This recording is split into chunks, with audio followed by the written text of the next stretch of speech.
Aqui, ó, a pergunta do Thiago. Olha só, o Thiago, eu acho que o título do vídeo, o Thiago fez esse comentário no vídeo que eu falei o que é EBITDA ou EBITDA. Esse comentário é bem interessante. Eu acho que o título do vídeo está errado. Você está dando exemplo do EBIT, que seria o Earnings Before Interest and Taxes, que seria o lucro antes dos juros e impostos, pois você não está utilizando o cálculo de depreciação e amortização.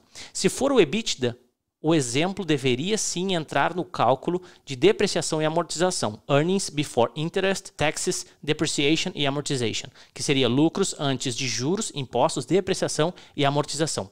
Conteúdo muito bom, vídeo excelente, mas há esse equívoco. Bom, na verdade é um equívoco na pergunta e no entendimento do Thiago, mas nós vamos esclarecer isso agora mesmo. Bom, para você que não viu esse vídeo ainda, eu recomendo que você vá lá e assista. Mas o que acontece? Nesse vídeo eu dou o exemplo sobre um empreendedor, dois empreendedores na verdade, que são pequenos empreendedores e têm sua carrocinha, digamos assim, de vender sorvete. E eu coloco alguns números e eu dou o exemplo de por que a gente deveria analisar o EBITDA ou EBITDA e não o lucro líquido. E eu faço comparativo, onde em dois cenários as operações são as mesmas, basicamente as mesmas.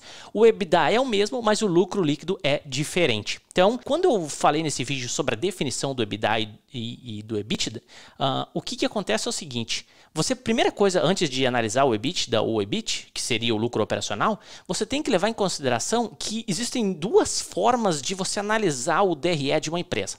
A tradicional é quando você olha da receita e você vai descontando as despesas, adicionando receitas extras até chegar no lucro líquido. Então você parte no topo da análise da receita e vai até chegar ao lucro líquido. Essa é a análise padrão. Só que existe algumas formas, alguns lugares, alguns livros, alguns artigos, algum material, não é muito comum, mas você vai ver alguns analistas fazendo análise ao contrário, onde você parte do lucro líquido e vai adicionando as receitas e as despesas até chegar à receita. É uma análise ao contrário. Obviamente que dependendo da forma que você analisar, o EBITDA ou o EBIT ele vem antes ou depois de determinados pontos do DRE. Mas a forma padrão é começando da receita, descendo até o lucro líquido.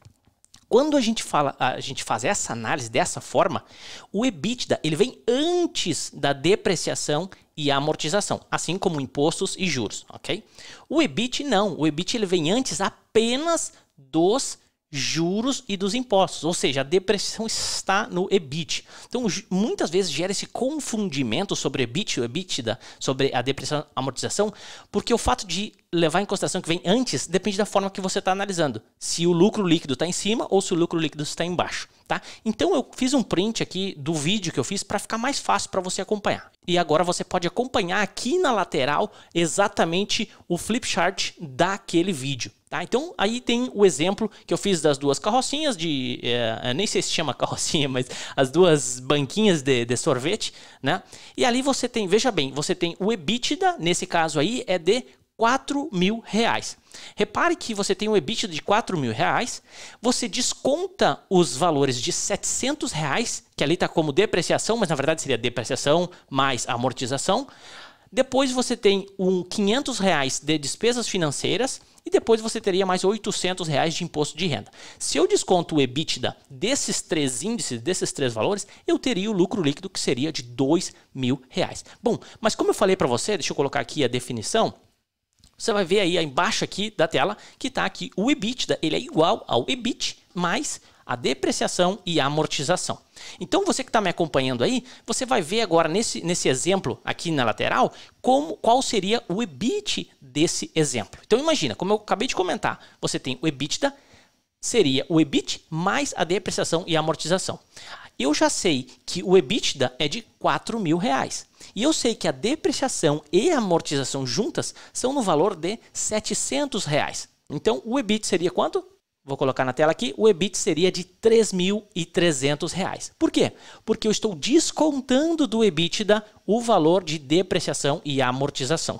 Ou seja, se eu pegar o valor de depreciação e amortização, que seria os R$700, mais o EBITDA de 3.300, eu teria o total de 4.000, que seria o EBITDA. Então, mais uma vez, o EBITDA não leva em consideração a depreciação e amortização, porque numa análise onde eu começo pela receita e chego até o lucro líquido, ele vem antes de ser descontado a depreciação e amortização, e também juros e impostos. Agora, se eu desço mais um degrau e coloco na minha análise a depreciação e amortização, mas continuo não colocando imposto e juros, nesse caso eu vou ter o EBIT. Então, o EBITDA ele vai ser sempre maior do que o EBIT. Tá? Então, deixar bem claro essa definição. Não confunda EBIT com EBITDA. Espero que tenha ficado claro aí a diferença entre os dois. Não é que não foi levado em consideração, é que realmente não se leva em consideração, mas tome cuidado, sempre levando em consideração que a análise deve ser feita de receita para lucro líquido. Essa pergunta, ela volta e meia surge nos comentários do YouTube, eu já comentei várias vezes, mas eu decidi adicionar nessa live para ficar bem claro isso. E por que o EBIT é importante? O EBIT é importante porque ele também é considerado como o lucro operacional. Você vai ver que eu vou falar, por exemplo, o índice de cobertura, que é o lucro operacional, a capacidade que o lucro operacional tem de cobrir as despesas com dívida. E quando eu faço essa capacidade do lucro operacional cobrir as despesas com dívida, eu estou falando de lucro operacional, ou seja, eu estou falando de EBIT. Okay? Então é muito interessante. Outra coisa interessante, por que eu levo em consideração o EBIT para avaliar o lucro operacional e não o lucro líquido? Porque no lucro líquido, por exemplo, eu estou levando em consideração as despesas com o financiamento da empresa.